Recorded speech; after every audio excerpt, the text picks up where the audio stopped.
Invité sur l'émission Terre d'ici et d'ailleurs de la Radio Nationale, l'officier conservateur des eaux, forêts et chasse, le commandant Emmanuel Budji a évoqué l'épineuse question de l'exploitation du bois en charbon en République du Bénin. De la dégradation des ressources naturelles aux mesures réglementaires prises par le gouvernement béninois, le forestier a souligné la nécessité d'une gestion durable des ressources.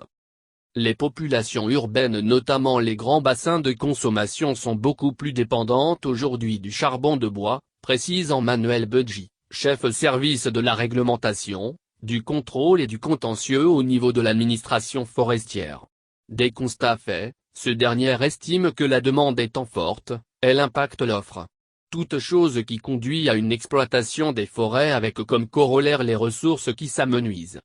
Face à la dégradation des ressources forestières, des mesures ont été alors prises pour réglementer le secteur dans l'optique d'une gestion durable des ressources naturelles. Il s'agit entre autres des textes législatifs et réglementaires pour renforcer l'arsenal juridique, la maîtrise de la filière, la promotion du secteur privé. Outre la loi portant régime des forêts en République du Bénin, le document de politique forestière qui décline les axes prioritaires pour mieux réglementer le secteur, des décrets et arrêtés ont été également pris pour la réglementation du secteur du bois. Du zonage aux perspectives.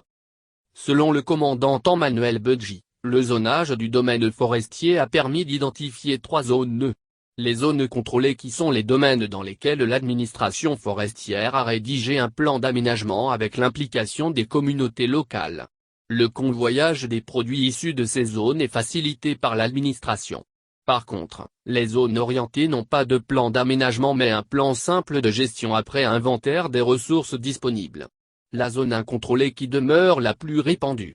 Ici, la disponibilité des ressources n'est ni évaluée et ces zones ne sont pas dotées d'un plan d'aménagement. Si le secteur est ouvert à tout le monde, chaque acteur de la chaîne est contraint de se conformer à des conditions au niveau de l'administration forestière pour exercer en toute quiétude, selon Emmanuel Budji.